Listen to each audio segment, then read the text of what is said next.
नमस्कार। आप लोगों को पहले मैं चरवाक दर्शन बताया था, लेकिन उसमें आवाज़ कट हो जाने की वजह से कुछ अच्छा सा नहीं बता पाया, इसलिए मैं आज शॉर्टकट में आप लोग को बताना चाहूँगा। जैसे कि चरवाक दर्शन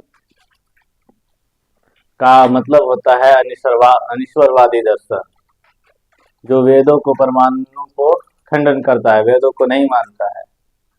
ये ही चरवाक दर्शन है। भौतिकवाद, अनीश्वरवाद, ये पूर्ण भौतिकवाद है। जैसे माना जाए कि एक रूप में जैसे वैज्ञानिक लोग कहते हैं कि हमारा जो जीवन है वो भौतिकवाद के अनुसार ही चलता है।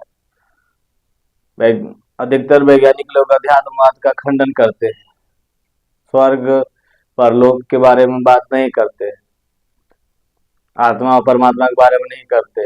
वो कहते हैं कि शरीर ही आत्मा है। सेम उसी प्रकार ये भी कहते हैं कि शरीर ही आत्मा है, हमारा देह ही आत्मा है। देह आत्मवाद की अवधारणा इसमें मिलती है। और ये वेद को नहीं मानते हैं। ये कहते हैं कि वेद कर्मकांड जो है ये मनुष्य को भ्रमित करता है, मनुष्य के ऊपर अत्याचार करने के लिए बनाया गया है, इससे कुछ फायदा होने वाला नहीं है। ये कहते हैं कि सुख से बड़ा मोक्ष की बात कोई नहीं हो सकता, सुख से बड़ा स्वर्ग कोई नहीं हो सकता है, जहाँ सुख है वही स्वर्ग है। यही बात करते हैं ये। पाप पुण्य कुछ नहीं होता है, बस सुख ही सुख चाहिए। तो हम आप लोगों को एक बोर्ड के माध्यम से बताऊंगा। जैसे देखिए इधर चरवाक दर्शन का जो प्रणेता है गुरु बृहस्पति है। चरवाक दर्शन का उत्पत्ति चारु प्लस वाक शब्द से हुआ है। चारु का मतलब होता है मीठा, वाक का मतलब होता है वचन, मीठा वचन। खाना पीना मौज मस्ती करना, चारव धातु से बना हुआ है चरवाक, चारव धातु से बना हुआ है चरवाक। अब आपको चारों धातु के चारों का मतलब होता है चबाना, खाना। खाना का मतलब हो गया खाना पीना मौज मस्ती करना, मतलब पूर्ण रूप से सुखवादी दर्शन। जितना जीवन में चाहिए बस सुख ही सुख चाहिए, मेरा जो इच्छा है वो पूरा होना चाहिए, इसके लिए थोड़ा अर्थ कमा ले, बस वही मेरे लिए ठीक है। यही कहना है चरवाक लोगों को। तो आप लोग का मन में यही उत्पन्न हो रहा होगा कि आखिर ऐसा चरवाक दर्शन क्यों है, जबकि हमारा भारतीय दर्शन में तो अनेकों साधु महात्माओं के द्वारा बताया गया है कि अध्यात्म से बड़ा सुख कुछ नहीं होता, ईश्वर का आराधना से बड़ा सुख कोई नहीं होता। लेकिन इन्होंने ईश्वर का खंडन कैसे कर दिया? तो इसके बारे में यही बताया जाता है कि जब चरवाक दर्शन का उत्पत्ति हुआ उससे पहले देवता और राक्षस के बीच में अनबन चल रहा था। क्या करता था कि राक्षस लोग देवताओं को यज्ञ अनुष्ठान नहीं करने देते थे, राक्षस लोग हावी हो जाते थे और तोड़फोड़ कर देते थे। तो क्या हुआ कि जो देवताओं के गुरु थे बृहस्पति, देवता लोग बृहस्पति के पास गए, बृहस्पति को बोले कि गुरुजी देखिए हम लोग को बहुत सता रहा है राक्षस लोग और बहुत परेशान कर रहा है, कुछ ऐसा उपाय निकालिए जिससे हम लोग की रक्षा हो सके। तो बृहस्पति जो गुरु बृहस्पति जो आप लोग अनेक शास्त्र में पढ़े भी होंगे कि बृहस्पति और देवताओं के गुरु थे और शुक्राचार्य राक्षस के गुरु थे। तो बृहस्पति ने चरवाक दर्शन की स्थापना किया, लोगों को बताया कि सुख से बड़ा चीज कुछ नहीं होता है, इसलिए बताया ताकि देवता की रक्षा हो सके। उन्होंने चरवाक लोगों को बता दिया कि नहीं, तुम लोग का जो जीवन है सुख से ही बिताना है, काम को ही केवल जीना है, काम के लिए ही केवल जीना है, अपना इच्छा के लिए ही केवल जीना है, बाकी कुछ नहीं करना है, मौज मस्ती करो। इन्होंने इस उद्देश्य से बनाया ताकि इन लोग अपने में खा पी के मौज मस्ती करेगा, झगड़ा करेगा, अपने आप में अपने आप को मतलब विनाश कर लेगा। इस सोच के बृहस्पति ने चरवाक दर्शन दर्शन की स्थापना किया, मतलब कि देवताओं के रक्षा हेतु। ऐसा माना जाए कि राक्षस लोग के लिए बृहस्पति ने क्या किया, देवता लोग को बचाने के लिए राक्षस लोग को ये बता दिया कि चरवाक दर्शन अपनाओ। ऐसा दर्शन ऐसा दर्शन अपनाओ जिसमें केवल और केवल सुख की ही बात हो, ईश्वर को भी ना माने, स्वर्ग नरक को भी नहीं माने, अथवा परमात्मा के बारे में तो बात ही ना करे, भक्ति की कोई बात ही ना हो। तो ऐसे जीवन में क्या होता है ना कि जैसे हम लोग अगर सुख के ही ज्यादा उसी को ज्यादा महत्व देने लगेंगे तो किसी को मारना भी हमको उचित लगेगा कि हाँ उसको मार दो, खत्म करो और अपने सुख में जियो। लेकिन ये वाला सुख वास्तविक सुख नहीं है। तो हम आगे जानते हैं कि क्या सुख का फिर आगे क्या अवधारणा क्या बढ़ी, कैसे दर्शन का विकास हुआ, दर्शन का मूल पद्धति क्या है। मूल पद्धति में हम लोग कोई भी दर्शन के बारे में जानना चाहेंगे तो पहले ज्ञान मीमांसा, तत्व मीमांसा और नीति मीमांसा में जानते हैं। तो फर्स्ट ऑफ ऑल हम ज्ञान मीमांसा के बारे में बात करेंगे। देखिए, ज्ञान मीमांसा केवल प्रत्यक्ष प्रमाण को मानता है, चरवाक दर्शन केवल और केवल प्रत्यक्ष प्रमाण को मानता है। प्रत्यक्ष प्रमाण के मतलब कि हमारे 5 इंद्रियों के द्वारा, वैसे तो 6 इंद्रिय होता है, आंख, कान, नाक, जीभ, त्वचा और मन, लेकिन ये चरवाक दर्शन जो है केवल 5 ही इंद्रियों को मानता है, वो मन को नहीं मानता। वो फिर कहता है क्या कि मन तो शरीर ही है, मतलब आत्मा तो शरीर ही है, शरीर में ऊर्जा है तभी हम बोल पा रहे हैं, शरीर का ऊर्जा खत्म, शरीर खत्म, आत्मा भी खत्म, मन भी खत्म, इसलिए मन को वो नहीं मानता। वो तो डायरेक्टली कहता है कि नहीं है, कुछ नहीं है मन, तो केवल त्वचा, आंख, नाक, कान, जीभ को ही मानता है, 5 ही इंद्रिय को मानता है। तो 5 इंद्रिय के द्वारा जो हमारे टच में आता है, जो हमारे संस्पर्श में आता है, जो जिसे हम देख पाते हैं, छू पाते हैं, सुन पाते हैं, महसूस कर पाते हैं, केवल वही प्रत्यक्ष प्रमाण है, बाकी कोई प्रमाण नहीं है। आगे क्या होगा उससे कोई मतलब नहीं है। जो हम देख रहे हैं, जो वास्तविक में है, जो मेरे आंखों के सामने है, वही सत्य है, बाकी सारा चीज असत्य है। अगर हम इस कमरा के अंदर जो देख रहे हैं ना, वही सत्य है। अगर बाहर में क्या हो रहा है उससे हमको कोई मतलब, बाहर जाएंगे तभी हम बता सकते हैं कि बाहर में क्या हो रहा है। अगर झगड़ा भी हो रहा हो या फिर कुछ जैसे अभी रामनवमी का समय चल रहा है तो कोई रामनवमी के लिए कुछ कुछ तैयारियां भी कुछ कर रहे होंगे, तो हमें उससे नहीं, अगर कोई आके बोलेगा तो वो एक प्रकार से शब्द प्रमाण होगा, तो हम उसे नहीं मानेंगे। चरवाक दर्शन के अनुसार ऐसा है कि वो नहीं मानेंगे। क्यों? क्योंकि हम जब तक नहीं देखेंगे कि वहां सजा धजा रहा है तब तक हम मान ही नहीं सकते हैं। जब तक हम नहीं देखेंगे कि वहां कोई रोड में झंडा गाड़ रहा है तो उसको हम मानेंगे ही नहीं, क्योंकि ये मानता है कि प्रत्यक्ष प्रमाण ही सबसे अच्छा प्रमाण है, सबसे वास्तविक प्रमाण है, यथार्थ प्रमाण है, बाकी कोई प्रमाण नहीं है। ये एक प्रकार का क्या बोला जाए कि जिसमें दोष है, अलग जो प्रत्यक्ष से अलग जो भी होता है उसमें दोष होता है कि पता नहीं तुम झूठ बोल रहे हो। अगर कोई आके बोल रहा है कि नहीं बाहर में झगड़ा हो रहा है तो ये कहेगा कि नहीं तुम शायद झूठ बोल सकते हो, उसमें एकदम से विश्वास नहीं किया जा सकता है। लेकिन प्रत्यक्ष प्रमाण में डायरेक्टली विश्वास किया जा सकता है कि हाँ जो देख रहे हैं वही सही है ना। तो ये केवल प्रत्यक्ष प्रमाण को ही मानता है। अब यहाँ मन में क्वेश्चन बनेगा केवल प्रत्यक्ष, कभी कभी तो ऐसा भी होता है ना कि प्रत्यक्ष प्रमाण देखा हुआ भी कभी कभी सत्य नहीं होता है। जैसे किसी का तबीयत खराब है, एक किसी आदमी का पीलिया वाला रोग हो जाता है तो सब चीज पीला पीला दिखाई देता है। तो आदमी अगर कोई भी चीज देखा, जैसे कि एक भैंस को देखा तो वो ब्लैक है और उसको पीला दिखाई दे रहा है, तो क्या देखा हुआ चीज सही है? नहीं है। कभी कभी हम लोग दूर में देखते हैं ना कि कहीं पानी जैसा दिखता है दूर से, और हम धूप के दिन में एकदम धूप उगा हुआ रहता है तो हम लोग देखते हैं कि पानी जैसा दिखाई देता है, नजदीक जाते हैं तो पता नहीं चलता, ये तो पानी है ही नहीं। तो क्या देखा हुआ सही है? नहीं है सही। तो ऐसा नहीं कहा जा सकता है कि देखा हुआ चीज सही ही होता है। लेकिन चरवाक दर्शन के अनुसार माना जाता है प्रत्यक्ष प्रमाण को ही सत्य प्रमाण माना जाता है। ये अनुमान को खंडन करते हैं, ये केवल प्रत्यक्ष प्रमाण को ही मानते हैं।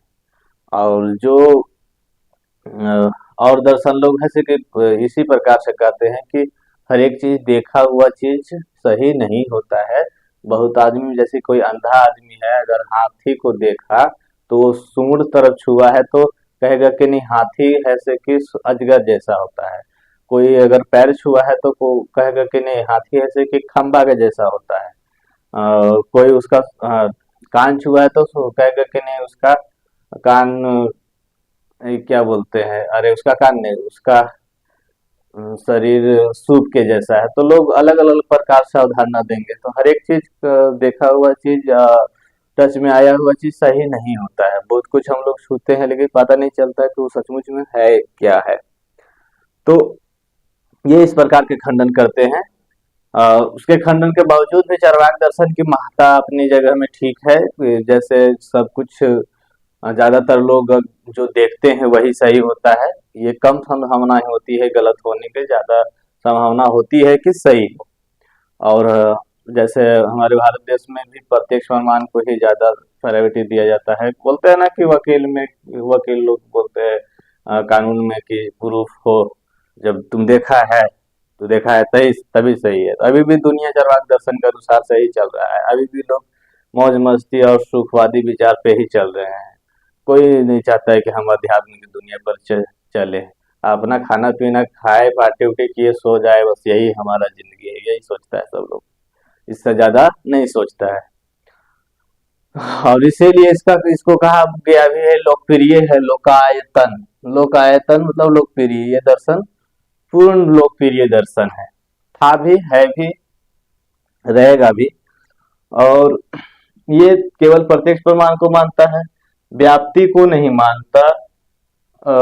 दो घटनाओं के बीच का अनिवार्य संबंध को व्याप्ति कहते हैं। और अनुमान किस पे आधारित है? व्याप्ति पर। व्याप्ति व्याप्ति का खंडन करते हैं चरवाक दर्शन के लोग। व्याप्ति का मतलब होता है दो घटनाओं के बीच सहचारी संबंध। जैसे अगर हम पर्वत में धुआं देखें तो वहां आग का अनुमान लगाते हैं। कैसे? जैसे हम लोग कहीं भी देखे हैं, जहां भी धुआं देखे हैं वहां आग देखे हैं, तो धुआं के साथ आग का अनिवार्य संबंध है। तो धुआं के साथ धुआं और आग के बीच जो अनिवार्य संबंध है उसी को व्याप्ति कहते हैं। और व्याप्ति को चरवाक दर्शन क्या करता है? खंडन करता है। व्याप्ति को ये नहीं मानता है, ये कहता है कि हर जगह धुआं है तो क्या हर जगह आग हो सकता है? नहीं हो सकता है। यही बात हो गया, जैसे कि कहीं कहीं उस टाइप से पानी जैसा या फिर कहीं कहीं जैसे धुआं जैसा दिखता है कुहासा, तो क्या कुहासा है तो वहां ठंडा के दिन में कुहासा गिरता है ना, वही कुहासा देख करके आदमी सोचेगा कि नहीं वहां आग होगा तो होगा नहीं। तो इसी प्रकार से ये व्याप्ति का खंडन करते हैं, दो घटनाओं के सहचारी संबंध को खंडन करते हैं। बहुत लोग, जैसे कि हम लोग बादल देख करके अनुमान लगाते हैं कि बारिश होगी, तो क्या सचमुच ये कहते हैं कि नहीं कभी कभी बादल देखे हैं लेकिन बारिश तो होता नहीं है। तो ये जो संबंध बताता है लोग, जो अनुमान पर आधारित व्याप्ति बताता है, ये व्याप्ति ही गलत है। तो ये चरवाक दर्शन कहते हैं कि व्याप्ति का स्थापना नहीं किया जा सकता, मतलब दो घटनाओं के बीच सहचारी संबंध की स्थापना नहीं किया जा सकता, मतलब व्याप्ति का स्थापना नहीं किया जा सकता। अनुमान, अनुमान का मतलब अर्थ होता है अनु के मतलब बाद, मान का मतलब होता है बाद का, अरे मान का मतलब होता है ज्ञान, बाद का ज्ञान। मतलब बाद का ज्ञान ऐसे ही कह सकते हैं कि प्रत्यक्ष चीज को देख करके अप्रत्यक्ष का अनुमान लगाना या अप्रत्यक्ष चीज का ज्ञान होना। जैसे हम लोग धुआं को देख करके आग का अनुमान लगाते हैं ना, या फिर सुबह उठे और देखे कि पूरा आंगना भीजा हुआ है, पेड़ पौधा भीजा हुआ है, हमारा छत भीगा हुआ है, तो हम ये अनुमान लगाते हैं कि हाँ रात में बारिश हुई होगी, तभी सुबह भीजा हुआ है, सारा चीज भीजा हुआ है, पानी बह रहा है आंगना में, तो इसका मतलब बारिश हुई होगी तभी। तो हम लोग प्रत्यक्ष चीज को देख करके अप्रत्यक्ष का अनुमान लगाते हैं, जिसे नहीं देखे, जिससे कुछ देख करके जिसे नहीं देखे हैं उसका अनुमान लगा लेते हैं। तो ये भी एक प्रकार का सही है कि देखे और पता चला, धुआं को देखे तो हम लोग कहीं भी देखे धुआं रहता है वहां तो आग रहता ही रहता है, ये तो सही है, तो उसका अनुमान लगाना, ये अनुमान प्रमाण भी सही है। लेकिन ये अनुमान प्रमाण को खंडन कर देते हैं, कहते हैं कि हर जगह हम अगर पानी भी देख लिए तो इसका मतलब थोड़े हुआ कि हो गया, जब तक होगा नहीं हम देखेंगे नहीं तब तक मानेंगे ही नहीं, ऐसे ही कहता है। तो इस प्रकार से व्याप्ति का खंडन करता है, कहता है कि ये व्याप्ति का स्थापना नहीं की जा सकती, इसलिए अनुमान प्रमाण हो गया या फिर शब्द प्रमाण हो गया या फिर कोई भी प्रमाण, उपमान प्रमाण, अनेकों प्रमाण, जैसे न्याय दर्शन 4 प्रमाण को मानता है, वैशेषिक दर्शन 2 प्रमाण, बौद्ध दर्शन 2 प्रमाण, जैन दर्शन भी 2 प्रमाण को मानता है। तो ये जो दर्शन है अलग अलग दर्शन, सभी दर्शन एक से अधिक कई प्रमाणों को माने हैं, लेकिन चरवाक दर्शन केवल एक ही प्रमाण, प्रत्येक प्रमाण को ही बस और बस केवल एक ही प्रमाण को मानता है। तो हम अभी ज्ञान दर्शन, ज्ञान मीमांसा के बारे में समझे, चरवाक दर्शन का। अब हम लोग जानेंगे तत्व मीमांसा। तत्व मीमांसा में आ गया स्वभाववाद। स्वभाववाद के मतलब आप लोग को समझ में आया होगा कि स्वाभाविक क्रिया, स्वभाववाद के मतलब होता है स्वाभाविक क्रिया। जैसे कहा जाता है ना कि आप स्वर्ग नरक आत्मा परमात्मा को नहीं मानते, तो ईश्वर ने ही तो सृष्टि की रचना किया है, तो सृष्टि को आप नहीं मानते, जगत को नहीं मानते, तो ये जवाब देते हैं कि सृष्टि की रचना ईश्वर ने नहीं किया, सृष्टि की रचना अपने आप हुआ है, स्वभाववाद ये है, मतलब स्वाभाविक प्रक्रिया है। जब 4 महाभूत, ये 5 महाभूत को नहीं मानते हैं, ये कहते हैं जल अग्नि वायु और मिट्टी, ये 4 ही महाभूत है,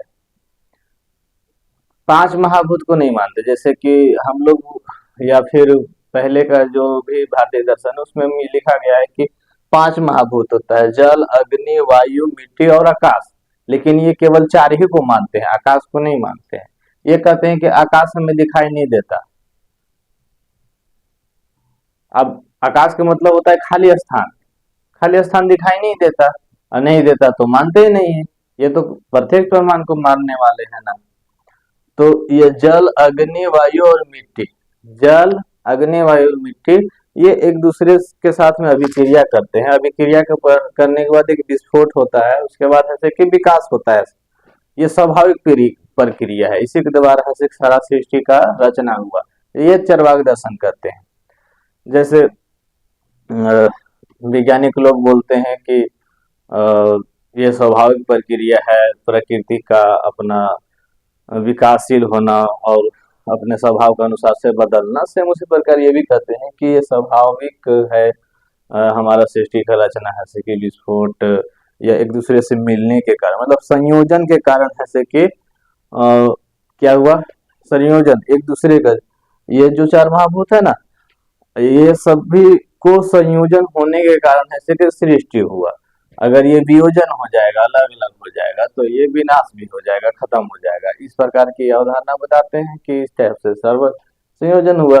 जैसे कि एक उदाहरण देते हैं कि पान है, उसमें कई प्रकार के जड़ी बूटियां मिलाए जाते हैं, उसके बाद ऐसे कि लाल हो जाता है, सेम उसी प्रकार ये स्वाभाविक है, उसमें कुछ अलग से अभिक्रिया नहीं किया गया, केवल मिलाया गया है, तो एक दूसरे से सब मिलेंगे तो विकास हो जाएगा, सृष्टि हो जाएगा, इस टाइप से बोलते हैं।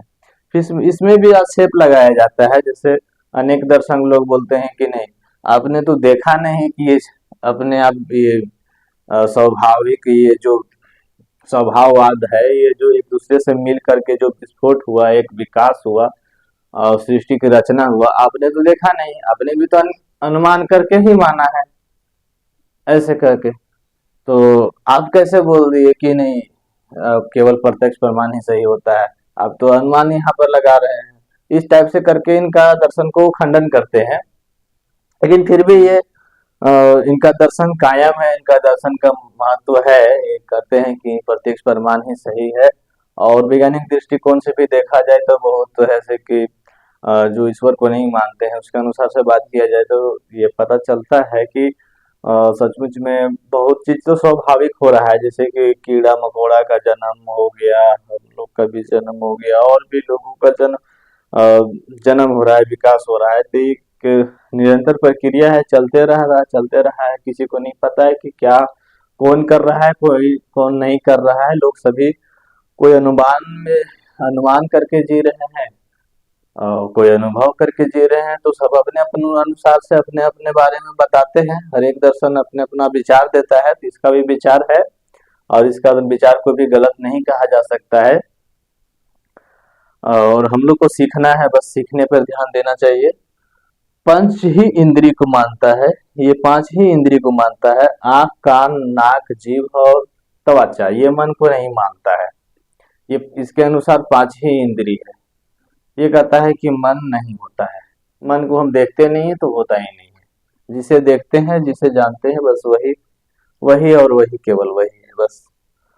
नीति मीमांसा में आ गए। अभी हम लोग समझ गए कि हाँ, लेकिन आत्मा के बारे में तो देह ही आत्मा है, शरीर ही आत्मा है, इसके अनुसार से है, ये जानिएगा। ये कहता है कि शरीर ही आत्मा, शरीर खत्म पूरा खत्म, शरीर खत्म हमारा मोक्ष, जहाँ शरीर खत्म हुआ वहीं हम लोग का खत्म हो जाएगा। अब आगे सुखवादी, ये नीति मीमांसा में, नीति मीमांसा सुखवादी इन लोग का ये दर्शन है। और सुखवादी विचारधारा का मतलब समझिए गए हम लोग कि जितना चाहिए सुख चाहिए, सुख ही जीवन है, सुख ही सारा चीज है। तो हमारा जीवन अभी भी उसी टाइप से चल रहा है। ज्यादातर लोग चाहते हैं कि हम सुख में ही जिए। कई प्रकार के घटना आता है, लोग एक दूसरे के साथ अन्याय भी कर देते हैं सुख के लिए। तो